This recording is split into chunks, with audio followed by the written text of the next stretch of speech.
Good to see you both. Thanks for being here.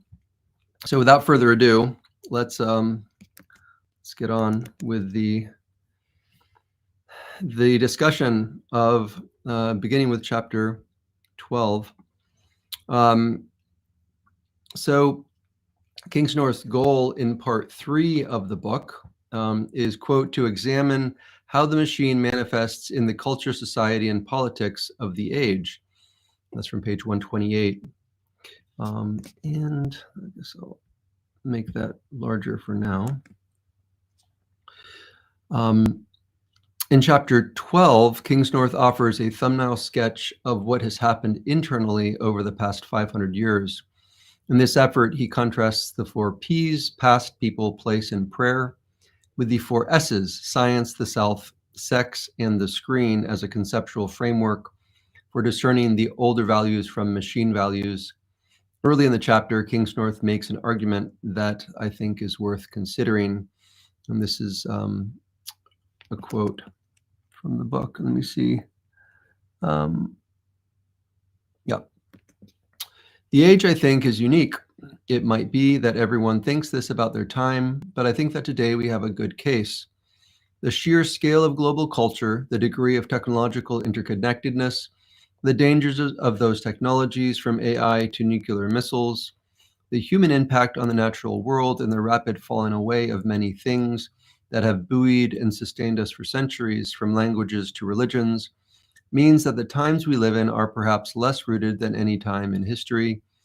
We may be in the process of creating something unique in human history, a global anti-culture, unmoored from reality and increasingly at war with it. As you may have noticed, Kingsnorth is very tentative in the way he writes.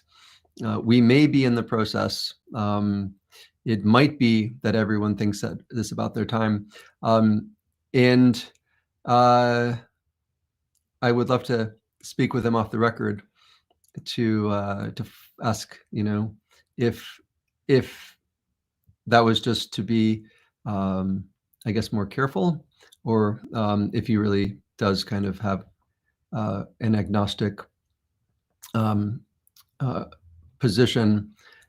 My gut feeling is that he is not so agnostic and does feel like we do live in a unusually unique time, and I don't really see how one could look objectively and interpret things otherwise. One doesn't want to be like Chicken Little and scared that the sky is falling, and then nothing's actually happening. But there are certainly many things that are unique to our time, and as I'll get into here a little bit later, the biggest one probably is that the scale is the big difference. While there have been these kind of large empires and so on, and rises and falls of empires in the past, the scale is different, and some other things are different too, which we'll get into here in a second. I want to see if I can make this, scroll this down. Does not look like I can do that. So that's unfortunate. So we'll just go back to me. I guess I have to save each page of the PDF separately. It's actually not a PDF, it's a JPEG. And then put each section up separately. So that's going to take a little bit more work in the future, but hopefully that was helpful for a little bit at least. So I'm going to get back to the blog post. When it comes to orienting oneself in history, many believe that there is nothing new under the sun, and that what we're experiencing is nothing new. This may be true in one regard, but it's not true when it comes to the scale with which the modern world is constructing edifices on precarious foundations. As I've mentioned elsewhere, technology is a lever for creating an outside outcome from the inputted effort. The modern world has the greatest, and thus the most potentially destructive, levers ever seen by humans. Nuclear energy is the most obvious example, and AI is one of the latest ones. One of many possible examples that one could point to is that of urbanization. Sorry, 1 second.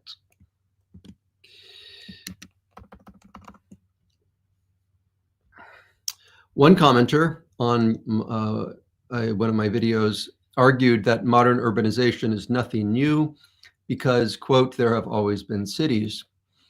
The reality, of course, is far more nuanced. There has been no more urbanized culture than that of our modern world. Over half the world population currently lives in cities, and this number is only increasing. Historically, empires would rise and fall, but by far the greatest part of their population, over 90%, was rural and made their living from the land. When these great empires collapsed in history, they could eventually be rebuilt because the strength of humanity lay in the diffuseness of populations, as well as in the close relationship with the land, which provided sustenance regardless of the fortunes of any particular empire. As Kingsnorth noted earlier in the book, once a megacity is created, it is forced to colonize and deplete the surrounding world of its natural resources. Otherwise, it and its inhabitants will die. Modern megacities are a wholly new phenomenon. It's believed that the largest pre-modern cities peaked at around 1 million inhabitants, which is not small, but certainly not the tens of millions we see today. Also, large pre-modern cities were exceedingly rare, whereas in the modern world, they have become the rule rather than the exception.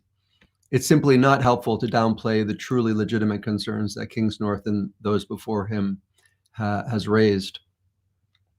It's an interesting thing. It shuts down a conversation when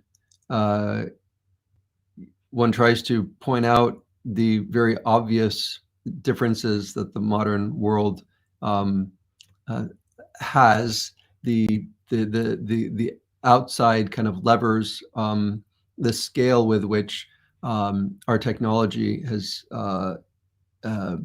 infiltrated our lives, especially if you look at the smartphone. Where in history was there anything that resembled the smartphone and the kind of really evil effects that it is having on generations of children? It doesn't exist. The modern world is something that's different, and people will just kind of try to shut down a conversation by saying, well, you're just you're overreacting, and every age thinks that they're special or something. So it's it's not helpful to, I mean, essentially it's kind of like sticking one's head in the sand. And I think there's probably a lot of that that's going on. And I'm sure I do it too. So I don't want to pretend like I like the news that the modern world is unique in bad ways, but I probably have found a way to live with it better maybe than some other people. So, but I do sympathize.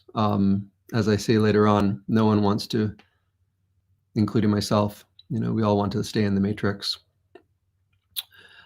Here's another quote from Kingsnorth from page 128. It, that is modern culture, is an anti-culture, because the elements of human life from which cultures of all kinds, however different, have traditionally sprung, are negated by today's way of life. The values of the machine are an attack on the values upon which pre-modern traditional societies were built. The new values are predicated on the pursuit of liberation, a one-word descriptor of the essence of the Western program since 1789. So that is the French Revolution. Our aim, stated or unstated, is to liberate ourselves from nature in all regards, so that we may conquer the stars, conquer death, and become as gods, knowing good and evil. End quote. Kingsnorth raises another important issue that is usually underappreciated because it's completely missed, Modern culture is actually an anti-culture, which is a hard pill to swallow because we were all born and raised in this anti-culture, and so we experience it as comfort food. Humans by nature will create culture wherever they are. The anti-culture that modernity has created, however, is a counterfeit version of the real thing. I won't get too lost in the weeds here. The consideration of what constitutes true culture would require much more space and is something that we will need to return to. But it's worth pointing out that there is a difference between the anti-culture that the modern world produces and true culture that is created in a certain time and a certain place by a certain people and in a way that reflects, stabilizes, and instructs these people in their community as to how to live beautiful and meaningful lives. So yeah, it's definitely a topic that I'd like to return to because it's very hard to see. There's an overlap of kind of ancient culture and the culture that we have created in the modern world. The thing that's one of the many things that is unique about the anti-culture that we've created is that, except for language, if you heard much of it, you wouldn't know where it originated. If you go back 50 years, you'd hear, well, that was something, if you heard the Beatles, you could tell that it was maybe English. And then if you heard the Beach Boys or something, you say, oh, well, that's clearly, California American music. But increasingly, as our cultures intersect with those of the rest of the world, we increasingly have a single monoculture, which does not represent local realities and does not do the things that culture does, which is to unite and to give meaning to one's day-to-day existence. And anyway, there's a lot to unpack there, and eventually we will get to it. So I'm checking out the text messages. We who have experienced both times are confused because our paths are so different from our childhood peers. Yes, well, that's one of the things Kingsnorth mentions is those of us who have seen the passage of time have noticed that the machine makes sure, if you live in the modern West especially, that the world that you grew up in no longer exists.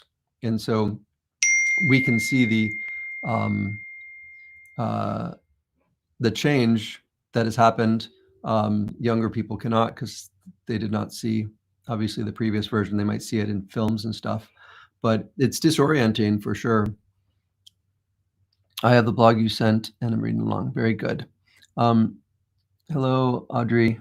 Glad you're here. I think a lot of people have noticed this anti-culture, but maybe don't have the language to express what they're noticing. Yes, I think that's right. And I think that's one of the things I want to do here increasingly, is to provide kind of clarity about those kind of questions. What is a culture? And in what way is the modern anti-culture not a culture?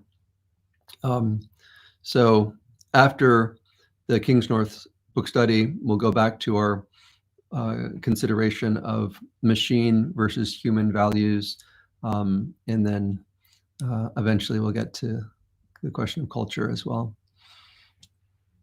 Maybe non-culture is a better description. It might be. That'll become clear, probably more clear. I guess that the idea of the anti-culture is that it's actually destructive of real culture. So it is a non-culture, and yet it's kind of like the difference between a non-Christ maybe and an antichrist. So it's not just not a culture. It's also like a destructive force, which pretends that it is the real thing. The current socioeconomic pressure flattens out all the differences. Yes, yes. Well, and this is one of the huge things that people kind of forget. It's because it's just the reality that we experience, which is that our economic, our financial safety net is based around our careers. We have lost any sense of a community safety net, and the best thing we could do for ourselves is to rebuild, to build community safety nets. Even when we don't need to use them, just having them, just knowing that there's another person who lives next door or close by, who has some kind of skin in the game when it comes to my life. The modern world is set up in such a way where we're all expected to have our act together, which is not a bad thing. One should have one's act together, but things happen, obviously. And so we get a lot of people on the margins. And sometimes there's someone to pick up the pieces, to fill in the gaps, but often there's not. Probably more often than not, there's not. And it's often because for people that have, maybe not come from whole families or have been orphaned, and our culture is not set up to provide for that. So we have the state, which does a not a great job of filling in the gaps. So yeah, the socioeconomic pressure flattens out all the differences because one doesn't have the luxury of addressing kind of this deeper issue, which is why the only way to address it is to begin to live in a different way and to become less dependent on the grid and the system, and to build stronger communities. So in chapter 13, Kingsnorth discusses the roots and consequences of our culture of inversion, where all that was once held sacred has been largely undermined. Here's a quote.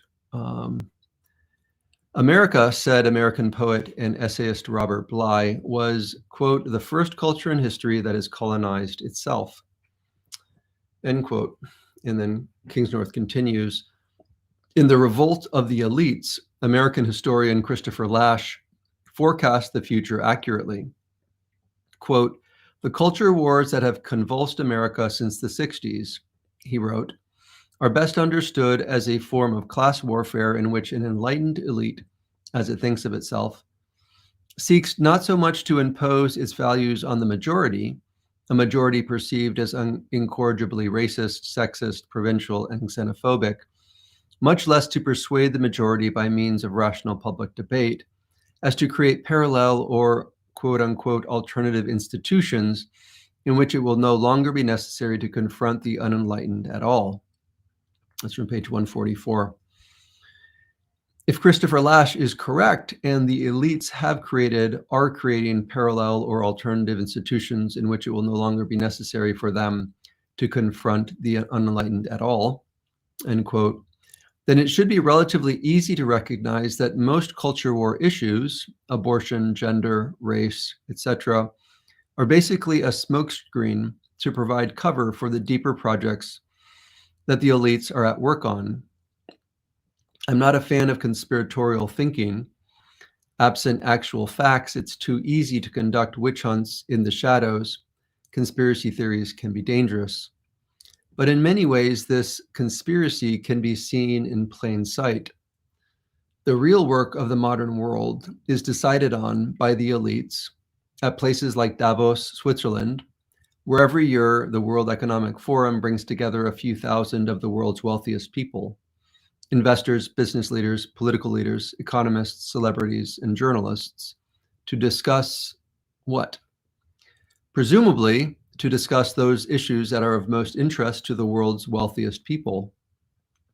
And I'm sure that they tell themselves that the ways in which they use their vast amounts of wealth is ultimately in the quote-unquote best interest of everyone else. In the United States, it's easy to see the ways in which these elites, among whom are the CEOs of multinational corporations, lobby for the benefit of their industries, pharmaceutical, medical, agricultural, military, and so on. One only has to ask oneself how much actually changes under a new government administration to see the reality. That while a particular administration might throw their constituents a bone or two, usually regarding a culture war issue that doesn't cost the elites much, if anything at all, those issues of most interest to the elites do not get touched. One example, despite the current administration's apparent interest in ending wars, the military budget only continues to increase. Please don't get me wrong, I'm not saying that the culture war issues do not matter. I'm saying that ultimately, one, your vote and your opinion is of very little consequence, which is why, two, you definitely shouldn't allow political differences to divide you from your friends and family. And this is also because regardless of one's politics, ultimately, we are all on the same quote-unquote side. That is not the side of the elites. Three, even if your particular candidate appears to win one battle for you, you can be assured that you will eventually lose a future battle. It's necessary that neither side ever gets what it wants, so as to ensure that the culture war continues. Four, you are not aware of or are simply not addressing the real things that affect you most profoundly. The deployment of huge amounts of capital to ensure that you continue to purchase expensive healthcare, medications, technology, advertising, industrial food products to support or at least tolerate forever wars, and so on. For the above reasons, I've found that a good principle is to refuse to engage in conversations about culture war issues, and this includes complaints about politicians. These conversations usually go nowhere. Everyone has their favorite quote-unquote facts, which are of varying worth, at least nowhere good. They perpetuate the culture war, increase division, and distract us from the truly transformative changes that actually affect us. Kingsnorth ends the chapter with a proposal for a path forward.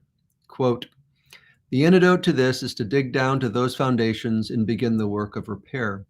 We are going to have to learn to be adults again, to get our feet back on the ground, to rebuild families and communities, to learn again the meaning of worship and commitment, of limits and longing. We are, in short, going to have to grow up. This is long, hard work, intergenerational work. It is myth work. We don't really want to begin, and we don't really know how to. Does any child want to grow up? But there's nothing else for it. No other path is going to get us home." End quote. That's from page 147. In conversations on topics such as these, I often find myself saying that most people don't actually want to escape from the matrix. Most folk are content to continue with the status quo, largely because acting contrary to quote-unquote normal society is too difficult. I sympathize, I know the feeling, and yet. There will, of course, come a time, perhaps sooner than we imagine, when we will not have the luxury of continuing our life of rearranging the deck chairs on the Titanic. Especially for those who are parents, we need to think long and hard about what kind of world we will leave for our children and what kind of life we want to inspire them to live. It can be difficult to have a vision for what to do because this is intergenerational work, as Kingsnorth says. It's going to take a long time. Just as the cathedrals in Europe were intergenerational projects and gifts to the future, so is the project of rebuilding human-scale cultures. And obviously, they did it in Europe for future generations, and we are the inheritors of their generosity. So it's been done before, and it will have to be done again if we are to hope for something better. Let me go back to let's see.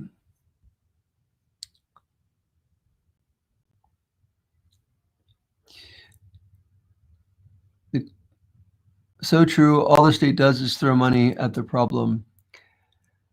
Yes, yes. And it's, it's what the government does, and it's what we've allowed to happen.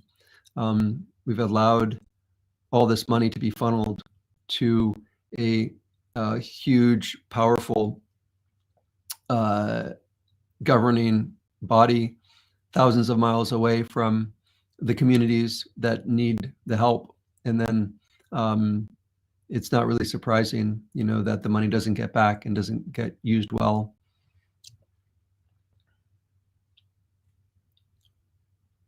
The world's wealthiest people are using everyone else as slave labor. It's a remarkable thing. I've been listening to Wendell Berry's book, The Unsettling of America. And one of the things he points out, it's something that Kingsnorth points out, and probably not a new idea maybe to either of them, but that this enclosure, this colonization, is an ongoing thing. The European powers came to America, colonized the country. So the indigenous folk suffered, had their way of life destroyed, and then the American farms started to develop. And in time, the farmers, America is being colonized by itself.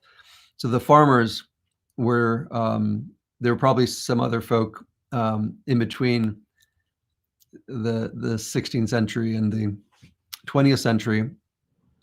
But one other stage was the colonization of the farms by the agricultural industrial complex. And so the farmers got displaced.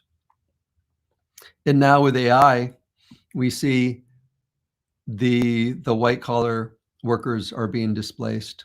So it's just an ongoing cycle of colonization, and all in the name of efficiency, and regardless of whether it's good or bad for humanity. So actually, I did have one slightly hopeful thought as I listened to Wendell Berry's book. There's would seem to be a place maybe for a return to small scale farming, and perhaps we'll see more of that as the opportunities for white collar work diminish.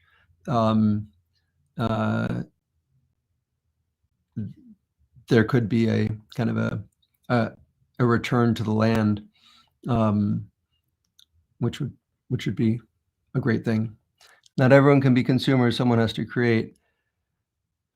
Indeed. Well, I mean, everyone used to be creators, obviously consumers as well, but we have created a consumer class. Some anthropologists have been using the term post-human era to describe our present time. Yeah. Well, I'd be interested to hear, what they mean exactly by that. It kind of comes back to what it means to be a human, and AI is a horrible creator. We need human ingenuity. Yes. So, as I mentioned, if you have joined recently, there's a link to the blog post that I'm reading, and it's we're on chapter 14 now of Kingsnorth's book. So I'm gonna just read through the last section of the blog. There's a link, like I said, in the show notes to the text. In chapter 14, Kingsnorth looks at leftist politics and culture and makes the convincing argument, obvious once you see it, that leftism and machine culture are one and the same. Quote, But what if both of them were something else? What if the ideology of the corporate world and the ideology of the progressive left had not forged an inexplicable marriage of convenience, but had grown all along from the same rootstock? What if the left and global capitalism are at base the same thing, engines for destroying customary ways of living and replacing them with the new world of the machine? The very notion of a political left was birthed with modernity. The term comes from the seating arrangement of the anti-monarchy faction of the French Assembly after the Revolution. Despite much self-mythologizing in the ensuing centuries, and despite occasional and sporadic popular support, leftist ideology has remained primarily a product of urban intellectuals and middle-class radicals pursuing a project of theoretical leveling. Looked at this way, it's not hard to see that progressive leftism and the machine, far from being antagonistic, are a usefully snug fit. Both are totalizing utopian projects, both are suspicious of the past, impatient with borders and boundaries, and hostile to religion, superstition, and the limits on the human individual imposed by nature or culture. Both are in pursuit of a global utopia where, in the dreams of both John Lennon and Vladimir Lenin, the world will live as one. Pages 151 to 153. If Kingsnorth is correct, and I think that he is, then we can see another obvious truth about modern democratic government. The quote-unquote right pushes the economic values of the machine, while the quote-unquote left pushes the social values of the machine. Regardless of who is in power, the work of the machine continues apace. Finally, in chapter 15, Kingsnorth discusses the appearance of what the French sociologist Jean Baudrillard referred to as hyper-reality. Quote, a world in which fake things would come to seem more real than reality itself, end quote. Baudrillard conceived of this idea more than 4 decades ago, and with the rise of virtual reality, gaming culture, the AI apocalypse, and so on, it's clear that his prophecy is coming true. There's another quote from the book. Modern humanity's attempt to build its own quote-unquote closed system to replace nature and tradition, said French intellectual René Guénon, could never succeed, but instead would lead to an artificial world, which would result in an artificial mentality among its people. The modern mentality, he wrote, is no more than the product of a vast collective suggestion. The modern mentality, he wrote, is no more than the product of a vast collective suggestion. It's a pretty remarkable sentence. When enough people realized this, he predicted, a reaction would ensue amongst those who wanted to resist the disintegration. So yeah, that sentence essentially is describing the Matrix. But since even, quote, those who most sincerely want to combat the modern spirit are almost all unwittingly affected by it, end quote, the danger would be a kind of false traditionalism, quote unquote, doing battle with an equally false progress, quote unquote, all against the background of a time in which genuine spiritual unity was a distant memory and truth itself was disputed on all sides, which may sound familiar. Kingsnorth adds at the end, tongue-in-cheek, I'm sure. That's from page 165. So in case we needed more encouragement not to get caught up in culture war issues, Guénon's admonition from nearly 100 years ago should help. The world that we know, or thought we knew, has died, and attempts to resuscitate it are futile. When Friedrich Nietzsche famously said that God is dead, he was not referring to God, but to the death of God within society, within people. Similarly, what we regard as our culture is dead because we no longer live according to the life that gave our culture birth and sustenance. Cultures are living organisms and require humans to embody them. I don't want to end on a negative note, however, so I will leave Kingsnorth with the last and hopefully hopeful word. So it's one last quote from page 156. When people ask me where I stand, and I don't know if he was thinking about Wendell Berry's famous quote, It's very pith. He said, Barry wrote somewhere, what I stand on is what I stand for. So I think he was probably thinking of Wendell Berry when he wrote this. When people ask me where I stand, I say these days that it's with an older tradition, the same one I was writing about in that first book, although I didn't know it then. It's a tradition which takes its stand not according to ideological positioning, but according to actual positioning on Earth, under the sky, surrounded by people who know where the sun rises in the morning, where they come from, and who they are. It resists the machine's totalizing force from a perspective rooted in the 4 Ps. People, place, prayer in the past. Neither left nor right nor anywhere else. It's a tradition that crosses all the modern divides because it is older than all of them. It digs down literally to the root of the matter. This is the dream of a localized populist alternative to gigantist, destructive modernity in all its forms. But it's not really a political project, at least not exclusively. Political solutions are for political problems, but the origins of our culture's crisis are much deeper than the surface level on which politics operates. The culture war is not, in my view, about politics at all. It's not even about culture. It is about something else entirely. But what? So that is my those are my thoughts for this week. There was a lot more content this week because I added an extra chapter. I think it's probably going to be all right. Hopefully, we aren't moving too quickly. It's definitely substantially more work to keep up with. But yeah, I would like to finish by mid-January. So we'll continue at this pace. I think 3 or 4 chapters a week. Hopefully, it's in a reasonable amount. So. Yes, welcome, Juhan. But what? Well, I mean, I think I haven't gotten to that part of the book. This is on my second reading, and I can't recall. My assumption is, it's a spiritual crisis. That's where Kingsnorth ends up, and I think ultimately that's the reality. Is that it's not a crisis of politics. It's not a crisis of culture. It's a crisis of spiritual reality and meaning, ultimate meaning. So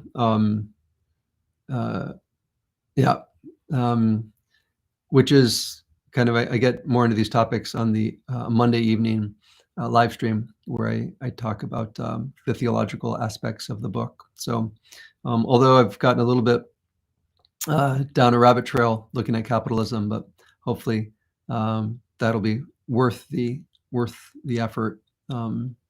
So I think that's all I have for tonight. I'm glad. Thank you so much for being here as always. I'm going to try to continue on the schedule of Monday and Thursday evenings at 7:30. As I've mentioned recently, the specific dates and times will be in each week's newsletter, both the Protecting Veil and Gadfly Academy newsletters, weekly newsletter. So if you aren't on those lists, I encourage you to sign up for those